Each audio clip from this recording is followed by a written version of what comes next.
Have you ever thought of maybe importing from China and bring maybe your product all the way to Kenya? And maybe you don't know where to start from, where the process starts and where the process ends, or maybe you have a rough idea, but everything is just a mix of things, or maybe you have watched 1,001 videos and still this thing is not clicking in your head. Okay, so this video is actually for you, because this video I'm going to break down things as they are, step by step, and explain to you in full details. All right, so hi guys, and welcome back to my YouTube channel. My name is Miss Karinge, and please, if at all you haven't yet subscribed to our YouTube channel, kindly consider subscribing and hit the notification bell so that each and every time I upload a new video, then you actually get notified. And also, if at this point you haven't yet liked our video, please give it a thumbs up, and I'm actually going to appreciate. All right, so I want to jump directly into the video. I know most of you maybe understand the process, but then again, I did this video to because for the sake of those people who are just joining us. Okay, so if you're thinking about importing your product from China, so where do you start? For me, this is what I usually say. The very first step that you need is actually knowing, the product that you want to bring. You need to know. You need to have direction. You want to bring hardware materials. You want to bring some fashion stuff. You want to bring some kids items. You want to bring some toys. You need to know to identify the kind of product that you are going to sell. And I think this one is very basic for any business. It's very basic for any business, because if at all you are planning on opening a business, then you need to know what are you going to sell. Okay, so you are not just going to say that you want to get into the import business and you actually do not have direction. You want to bring everything. That is actually not possible. All right, so then after you actually decide the product, the next thing that you need to do is know where are you going to source for these suppliers, because at the end of the day, you want a product, you need to identify a supplier. So where are you going to get these suppliers? I'll give you a number of options. Okay, so option number one is whereby you will get the suppliers for me. For some of you who know me, is that I have lived past in China for a number of years. I've worked in China as an ECL tutor, and as I used to work, I was also passionate on business, and I visited a number of factories, and I was able to acquire a number of suppliers. So you can actually get to some suppliers from me, okay, at a small fee. Forget about that, which is option number two, where you can get these suppliers. Option number two is if you decide to travel to China, and you can travel to China on normal days, any other day, or else you can decide to travel to China during the Canton Fair. This is a fair that usually happens twice in a year. You can decide to travel during that time. Of course, these two methods, if you want to travel to China on any other time or when we have the Canton Fair, each of the methods has its own advantages and its own disadvantages. For example, if you travel during the Canton Fair, you have the challenge of facing high freight charges. You also have the challenge of maybe getting a hotel. It's quite challenging because everyone in the world, every entrepreneur in the world who imports, they are heading to China, so it becomes a challenge. But else, it has its own advantage. For example, you will find that the suppliers, they are actually found in a central place whereby you can get to see the variety of products, as opposed to when you want to travel during on normal times, whereby you find that you need to travel to different cities, because China, how it is designed is that you'll find that a particular city, it is known for getting specific products. For example, if you want to get to electronics, you need to travel to the city of electronics. If you need to get to fashion stuff, you need to get into bags, you need to travel to that city, and so forth and so forth. So which also means that it can be a little bit expensive also, and it also need you maybe to have guidance of someone to help you maneuver from one city to another, and yes, and so forth. Some other small things that you're going to face. But anyway, these are doable things. You can actually do them. It's up to you to decide maybe which time is most convenient for you. Okay, so once we are done with those traveling to China, then we can go to the apps and the website. I have not written notes on these apps, but I'll mention a number of them from my head. For example, we have AliExpress, we have Alibaba, We have Taobao, we have Pinduoduo, we have 1688, we have Made in China. What else? What else? There's so many. I'm forgetting others, but these are some of these examples where you can actually get product from China. Each and every app has its own challenges, its own advantages, its own disadvantages. But I believe I'm going to come back with a more detailed video explaining to you about all these apps. All right. Then once you identify where you're going to get your supply, of course, you need to go into product search. You realize that, for example, if you go to these apps and website, you realize that most of these apps, they are actually in Chinese, apart from an app like not Taobao, an app like Alibaba and AliExpress. They are in English, which makes it easy for you to maneuver around because you can understand where the search button is, the classification of goods, and so forth. But when you go to some other apps like Taobao, Pinduoduo, you need to learn to understand how to maneuver around them, like maybe make things easier for you, like how to translate, how to pay, and so forth. You need to learn how to to maneuver through those apps. Yes, yes, yes. Then after that, you need to learn how to negotiate with suppliers. You need not just when a supplier says that this product is $20, you say yes, okay, okay. You need to understand how to negotiate. And I've learned this one is not just only on import. This is actually a skill that as an entrepreneur or as a business person that you need to acquire, because the goal of each and every business is making profit. So are you going to make, you need to maximize on profit by maybe reducing cost, which also includes the buying cost. Okay, so you need to learn how to negotiate on the same. And then after that, after negotiating, then of course you need to understand the product quality, depending on your target audience. Personally, I say hakuna kitu mbaya. That is what I say, hakuna kitu mbaya. Yes, hakuna kitu mbaya, meaning that hakuna kitu iko na poor quality. Sometimes I say that. Why do I say that? Because you realize that you can bring, maybe for example, a pair of shoe that maybe you are going to sell at 1,500 to somebody else. That one is extremely cheap and they cannot wear that kind of a product, all right? But to somebody else, that one is extremely expensive and probably they want a product that they can purchase at 500 Kenya shillings. Okay, so depending on your target audience or your target customers, then hakuna kitu mbaya. Yes, because most of the time quality is equivalent to the price. Not all the times, but most of the times that is how it is.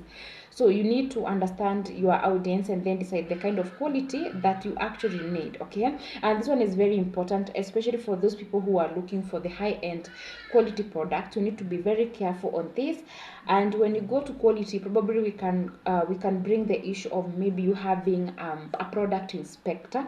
It's very important. You can have a product inspector who is actually based in China and they can help you check the quality of the product.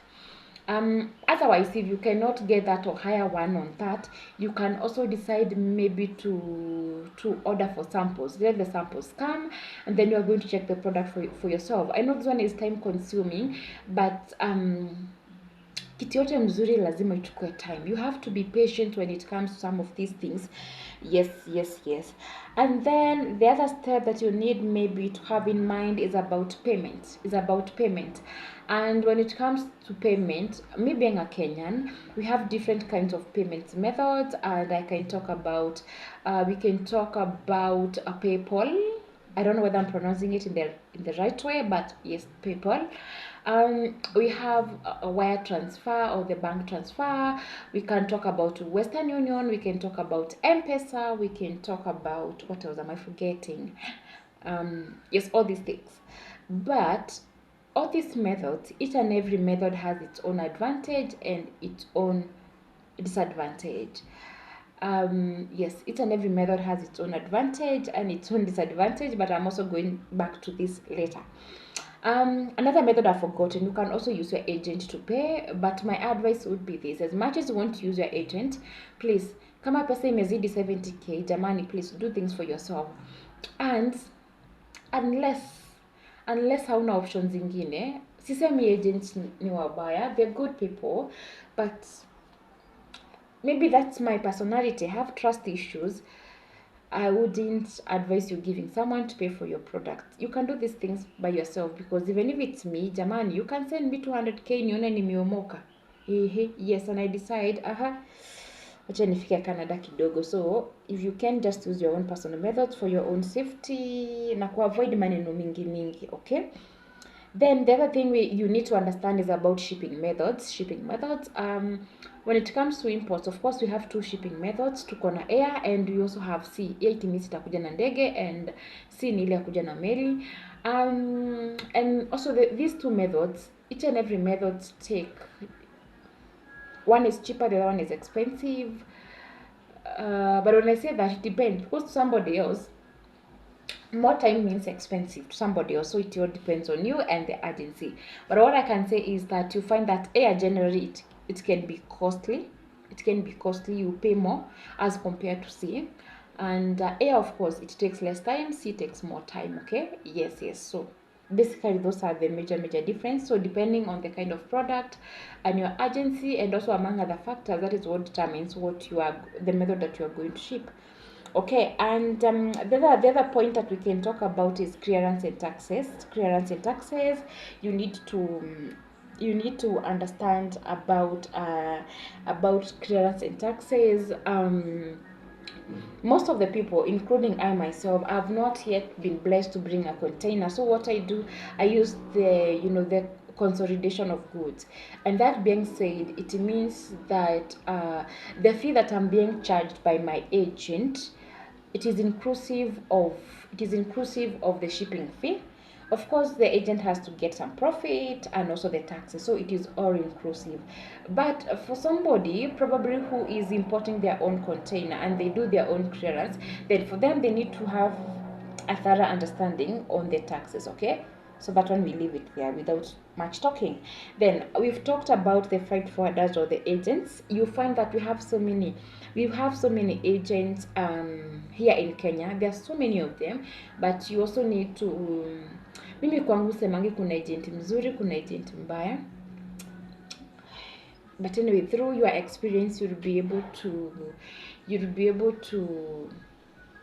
pick the best, because hata mimi si ati mwenye niko mzuri sana. I also have my own issues. Maybe I'm not the best import coach because I do things in this and this way. So generally also when it comes to shipping agents, you also realize that. So just take an agent who works for you and whom you feel like maybe they're the best for you. It depends on you what you find nini unaonanga ya maana, of great value from that agent. Others it's time, others it's customer care service. Like for me, I value a lot the customer care service.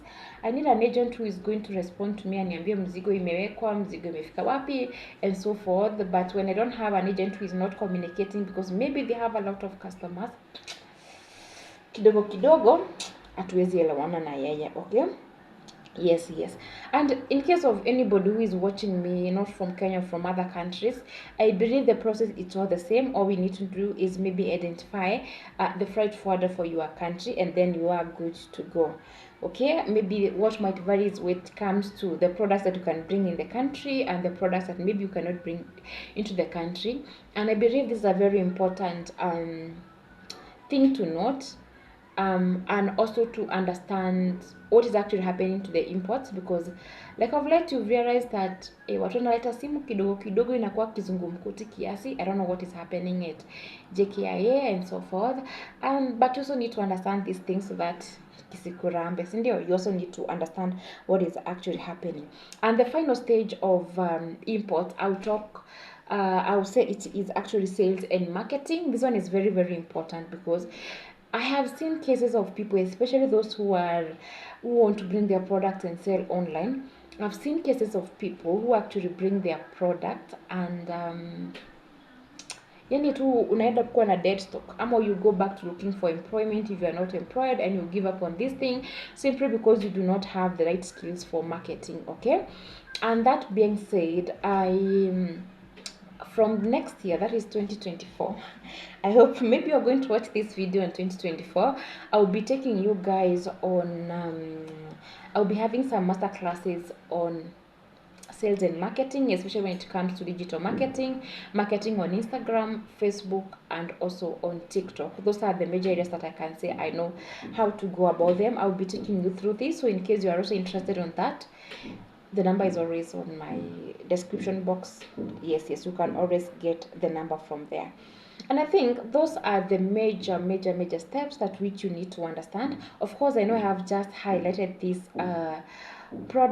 steps, but you need to understand them into details, and I hope that in the nearby coming videos I will get to each and every step into detail, so that you can have a thorough understanding of the entire process. Okay, so thank you so much guys for watching this video. And we say this in Chinese, that thank you we say xie xie xie xie xie xie xie. Yes, xie ni. Thank you everyone, and until next time, bye bye and 再见.